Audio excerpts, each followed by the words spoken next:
이 네 가지는 꾸준히 실천해주세요. 분명히 나아질 수 있습니다.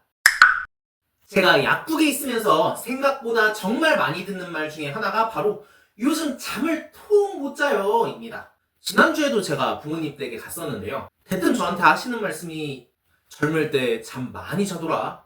나이 들면 너 자고 싶어도 못 자. 이렇게 말씀하시더라고요. 아직 직장생활 주기적으로 잘 하시고 밖에서 활동하시는 분들은 어느 정도 이런 불면증에 대해서 조금 자유롭거든요. 밖에서 일하느라고 피곤하기도 하고 신경도 쓰게 되니까 집에서 와서는 지쳐가지고 비교적 잠에 잘 드시는 경우가 많아요. 그런데 점점 나이가 들어가고 활동량이 줄어들게 되면 잠이 더 안 오게 되죠. 이렇게 계속 잠을 못 주무시게 되다 보면요. 이제 많은 분들이 잠 못 자는 것에 대해서 무서워하기 시작합니다. 그래서 계속 수면제 찾으시고 수면제 없으면 수면 유도제라도 달라. 이렇게 수면 유도제라도 좀 받아가려고 하세요. 근데 여러분, 그거 아세요? 우리나라 의사분들이 불면증 치료할 때 참고하는 불면증 임상진료 지침에서 1번으로 추천하는 것이 바로 인지행동 치료라는 사실을요. 즉, 수면제부터 냅다 먹는 것보다 내 행동과 습관을 고쳐서 불면증을 고치는 게 훨씬 과학적으로 근거가 많다는 거죠. 안 할 이유가 없겠죠. 그럼 내 행동하고 내 습관을 어떻게 고쳐야지 잠을 잘 잘 수 있냐? 중요한 건 딱 네 가지입니다. 이것만 알고 꾸준히 체화하시면 웬만하면 꿀잠 자실 수 있습니다. 궁금하시죠? 이번 영상 꼭 끝까지 집중해서 시청해주세요. 첫 번째는 아침에 일어나는 시간과 잠자는 시간을 일정하게 맞추는 겁니다. 인간의 생체 리듬은요, 일주기성을 가지고 있습니다. 우리의 뇌에는 자기 스스로의 시계를 하나씩 가지고 있다고 보시면 돼요. 그렇기 때문에 아침에 일어나는 시간과 잠자리에 드는 시간을 매일 비슷하게 맞춰주는 것이 중요합니다. 뇌 속의 시계와 실제 행동이 서로 맞지 않으면 결국 생체 리듬도 갈피를 못 잡게 되고 그 결과는 만성 불면과 피로로 이어지게 됩니다. 두 번째는 침대에서 잠 못 든 채로 누워있는 시간을 줄이는 겁니다. 다시 말해서 뜬 눈으로 밤을 지새우는 상황을 최대한 없애야 된다는 거죠.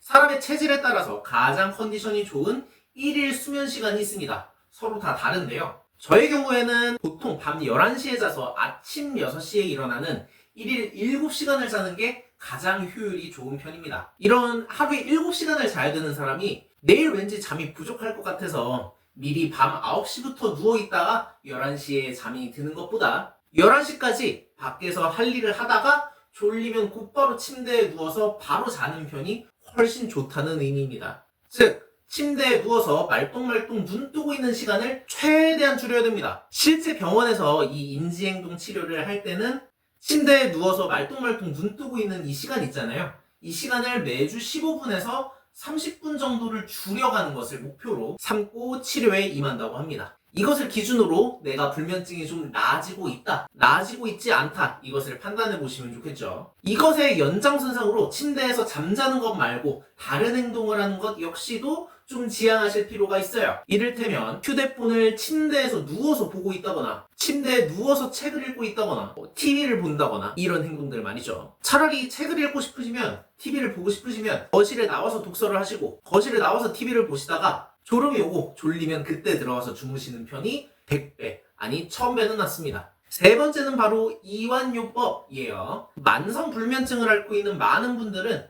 자율신경 조절 기능의 저하로 인해서 만성으로 긴장 상태에 놓여 있는 경우가 굉장히 많습니다. 이러한 자율신경계는 본인의 의지와 상관없이 움직이기 때문에 의식적으로 조절하기가 어렵습니다.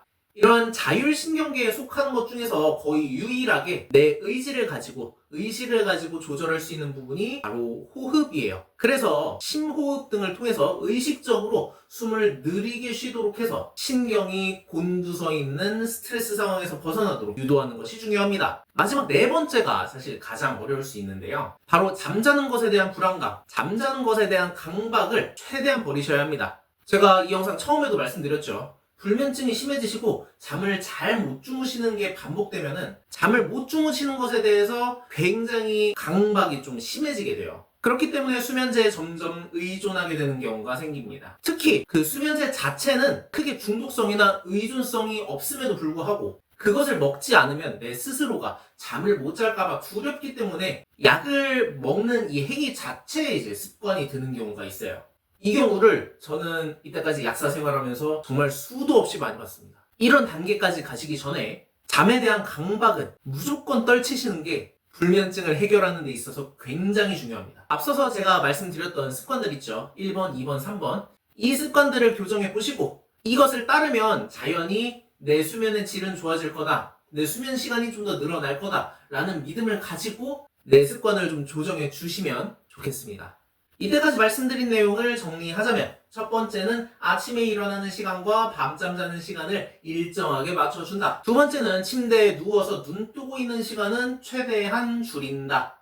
세 번째는 스트레스를 줄이고 온몸을 이완시키는 습관을 들인다. 마지막 네 번째는 수면에 대한 강박을 버린다. 이 네 가지는 꼭 기억하시고 꾸준히 실천해주세요. 이 정도만 하셔도요, 생각보다 많은 케이스의 불면증은 분명히 나아질 수 있습니다. 제가 말씀드린 이 내용들 있잖아요. 혼자만 알고 계시지 말고 주변에 불면증으로 고생하는 분들이 계시면 같이 공유해 주시면 그분들에게도 도움이 많이 되실 겁니다. 앞으로도 내 가족들에게 알려드린다는 마음으로 유용한 건강 정보들을 알려드리도록 하겠습니다. 감사합니다.